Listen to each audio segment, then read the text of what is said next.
4Ti4Bikes, and today I'm here to talk to you about the different aspects of a mountain bike frame geometry and how it affects you. Well, I'm sure many of you have experienced bikes that are unstable, twitchy, or some are easier to climb and others just don't pedal very well as the front wheel keeps losing traction.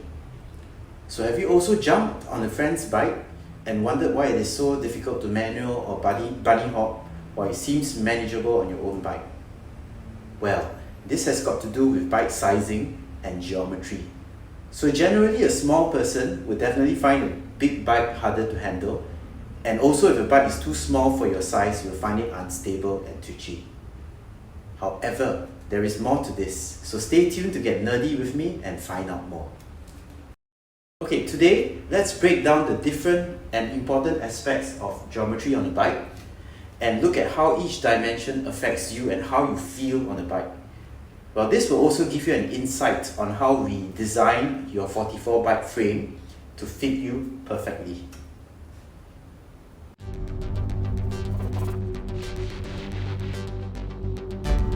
So reach is the horizontal measurement that's taken from the middle of the bottom bracket down to the middle of the head tube. And stack is the vertical measurement that's taken from the middle of the bottom bracket to the top of the head tube. Well, these two measurements are the two most important dimensions in determining the size of a modern mountain bike frame. So there is, of course, a small flexible range of reach and stack numbers that will fit a certain human size. So we can also use this small range to fine-tune the character of the bike frame for you. So for example, a bike with a short reach can be easily manipulated. So I'm sure you have heard the word playful, right? A playful bike is easy to manual, hop or flick into a corner, but it can also be twitchy and unstable at high speeds, and your body movements on the bike will tend to be restricted. A bike with a longer reach will tend to be more stable and composed. So modern geometry standards tend to favor this a little more, as more riders are exploring more technical, enduro and downhill-like trails. But too long a reach will also result in more difficulty in cornering, hopping, and also a bit more finesse is needed to calm the bike down on rough and tight terrains. Well, as for stack, it determines how high or low you're handling the bike on your handlebar. A bike frame with a high stack will mean that you're in a more relaxed and vertical position when riding, and it favors descents as you're able to move your body rearward more easily. But a lower stack will mean that the bike has a more aggressive and racy position. So it encourages the rider to weigh the front wheel for more aggressive cornering, and it tends to be more stable on fast terrains where both your wheels are well weighted for good grip on the tires. So at 4Ti4Bikes, when we customize the bike frame, we consider these two numbers very carefully in accordance to your body dimensions and tweak it carefully to give the bike the character that you want.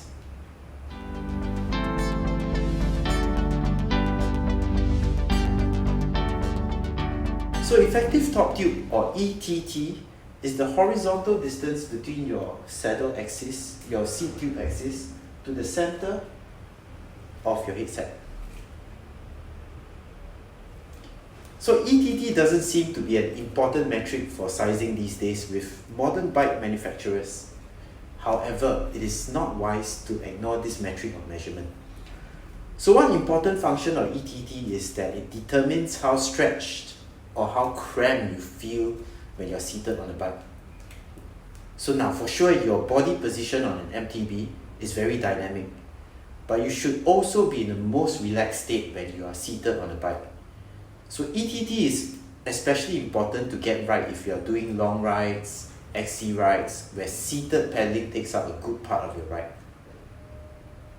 Well, a good ETT measurement should derive from your torso length, your inseam, your arm length, and how flexible you are. So usually we try to balance the measurement of reach, seat tube angle, and stack to give you an optimal ETT suitable for your torso length, your arm length, your inseam, and most importantly, your flexibility.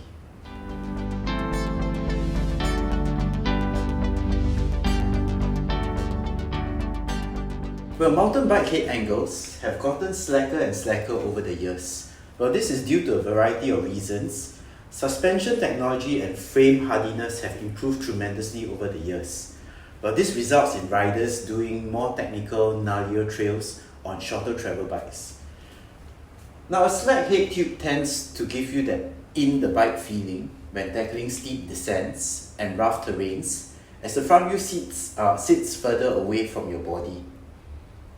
A steep head tube angle tends to favor climbers, as it gives a lighter steering feeling and it encourages the rider to be in a more powerful climbing position by adding weight and grip on the front wheel where it matters on the climb.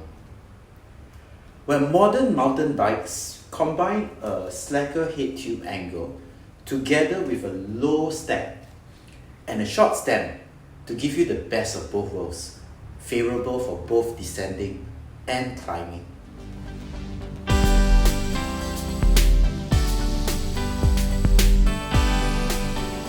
So BB drop is the vertical measurement between your wheel axles and your bottom bracket.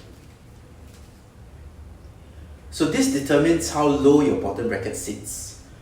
A low bottom bracket will equate to a good feeling of the terrain, resulting in better cornering and stability on high speeds. However, too low a BB will also result in pedal strikes, or worse, damage to the frame by sharp rocks.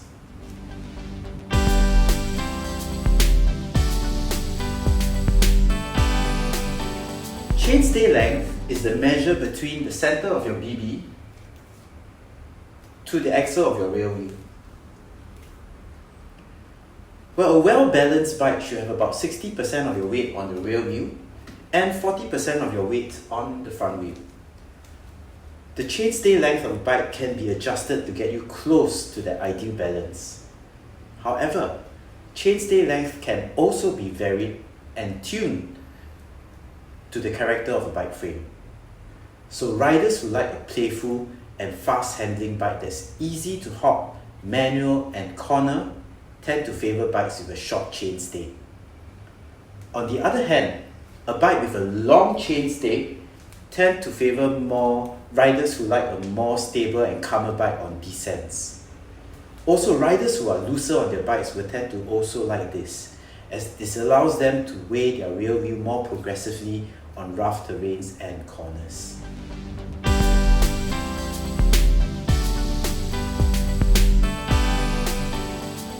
Well, seat tube angle is measured between the ground and the seat tube from the BB. Well, a slacker seat tube angle encourages better coordination of your quads, your hamstring, your glutes, and your calves to work together to perform a powerful pedal stroke. A steeper seat tube angle promotes a more stomping style of pedaling, involving more of your quads to work a little harder than the other group of your muscles, your leg muscles. So the modern geometry mountain bike trend is for seat tubes to be steeper to balance out the effects of the longer reach, the lower stack of the mountain bike frame, so that the ETT remains usable for a certain size rider. There is a very fine balance in toggling these numbers. The reach, stack, and seat tube angle, too much of a good thing, may result in an overcompensation of another, which can easily lead to a terrible bike design. So many a time, people use the simplistic approach of altering their bike geometry with stems and saddle setback. But there is nothing wrong with this, of course, but as we know, much more has to be taken into account. Well, with a custom bike frame made to measure for you, the bike frame is made suitable for the stem length of your choice. So most riders prefer a shorter stem for more precise maneuvering and more stability on the descents. While a shorter stem also tend to give you a more direct feel of the front wheel and the terrain it is trekking. However, there are lots of people who tend to run longer stems than ideal, as their bikes may be too cramped, too short, and they would also tend to run their saddle set back a little more rearward, resulting in their hips like being almost outside of the bike's wheelbase. Well, this disturbs the intended design balance of their bikes. Your riding style should determine your stem length, not using the stem length to alter the bike geometry to fit you. So ideally, if a bike frame fits you well, the saddle 4F should be right in the middle or somewhat a little front bias, and your stem should be about 35 mm to 60 mm, depending on your riding style. Clearly, to achieve an ideal bike, quite a lot has to be taken into consideration. Each adjustment to a dimension of the geometry leads to a compromise in other aspects. So there are numbers and measurements of you and the bike that needs to be balanced and work well in tandem. There is also, of course, riding style and, most importantly, your unique preference to consider. This is the basis and core of our objective here at 4Ti4Bikes when we design a bike frame for you. So we listen and tweak everything to find that harmony. It's like your body and your style design the bike while we provide the science and the expertise to build you a custom bike frame. Well, thank you for spending time watching this video and nerding out with me. Hope you have learned something today, and please do leave a like and subscribe to us for more content like this, and we'll see you at the trails.